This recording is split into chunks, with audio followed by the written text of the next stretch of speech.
So here's wishing Team India all the very best in the ICC Women's World Cup from the Asia Cup loss that they had to Sri Lanka.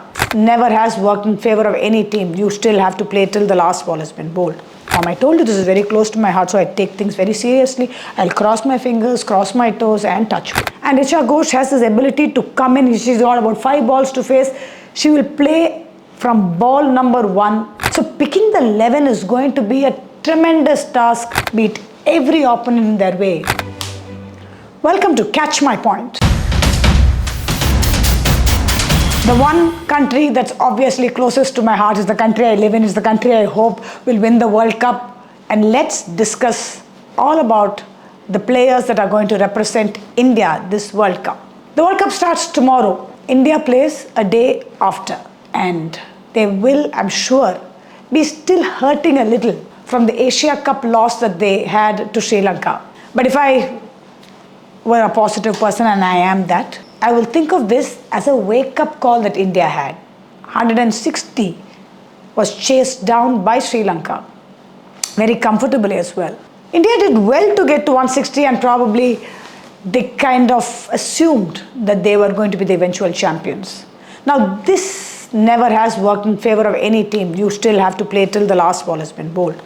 India is led by the most experienced of them all, Harmanpreet Kaur. Somebody who changed the face of women's cricket in India. Her knock against Australia 2017 probably is the reason why women's cricket has grown to these great heights in the last few years. She has with her as vice captain Smriti Mandhana, probably the most popular cricketer in India. I mean, it could be a very, very close match between her and Jemimah, but I still think Smriti Mandhana is probably an all-time favorite. You ask anybody in India the name of a female cricketer, and Smriti Mandhana will be the first name that comes to their minds. And she's been in outstanding form, and I'm going to touch wood as I'm speaking about that form. I told you this is very close to my heart, so I take things very seriously. I'll cross my fingers, cross my toes and touch wood.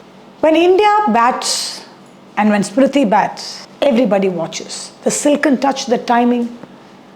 She hits a 6 as if she just about went to tap it down the ground. And she will be paired with guess who? The swashbuckling Shefali Verma, the exact opposite of Smriti Mandhana. She'll go after the big shot. She's worked a lot on her skill set. The areas that she's approaching, the areas that she wants to play is no more one-dimensional. She's got multiple areas that she can access. And her recent rich vein of form in the test matches against South Africa, and then subsequently good starts that she had against South Africa in the T20Is, will surely go a long way in building confidence. And if she gets going, trust me, we'll have to be picking up balls from well outside the stadium. Jemimah Rodriguez is the next player who again has made some immense changes to her batting and has worked on her skill levels like nobody's. The use of the crease, the going down on her knees to loft it over covers, or moving right across the stump to access areas behind square on the leg side and finding gaps that nobody thought existed has been her speciality. Who would have thought she would be the ideal finisher that India was probably looking for? Started off right at the top and now comes a little lower, but is able to finish off innings in absolute glorious form. If she gets going, that little pocket rocket, it'll be simply fantastic to watch. But my 2 picks as far as batters go is Hemalata Dayalan from our own Chennai and Richa Ghosh, the wicketkeeper. Jastika Bhatia has also been announced in the squad provided she is fit. But Richa Ghosh is going to be the game changer along with Hema. They both hit easy 75-80 meter sixes to spinners. And it really doesn't matter if there are boundary riders. Anyway, the ball is going to go soaring right over those ropes. So how does it matter where you place them? And Richa Ghosh has this ability to come in. She's got about 5 balls to face.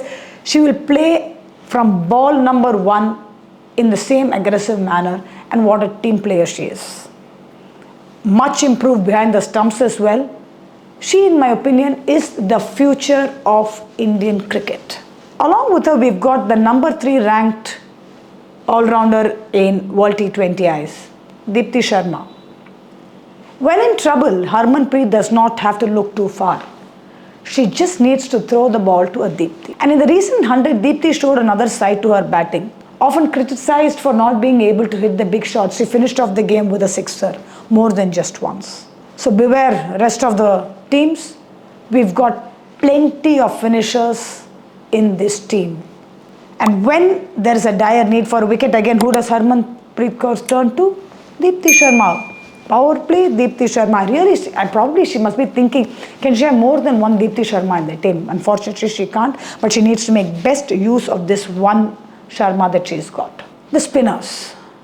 Asha Shobana Joy didn't get to play a single game in the Asia Cup, but if presented with an opportunity in the World Cup, I'm sure she'll bring her wealth of experience that she's gained in the domestic scene all these years. The oldest debutant in the World Cup squad that India has announced. I think if given an opportunity, she will truly shine. Renuka Singh Thakur, your fast bowler, who comes in with the banana swing. Maybe conditions won't be as ideal, but I don't know, whenever she sees Australia and bowls against them, there is definitely one top order wicket that is going to lose their leg stump to her bowling. Pooja Vastrakar and Arundhati will make up for the medium pace all-rounder squad, and Shreyanka Patil comes in with her smart off spins. So picking the 11 is going to be a tremendous task, and I wish the support staff led by Amol Muzumdar all the very best in trying to pick the best squad.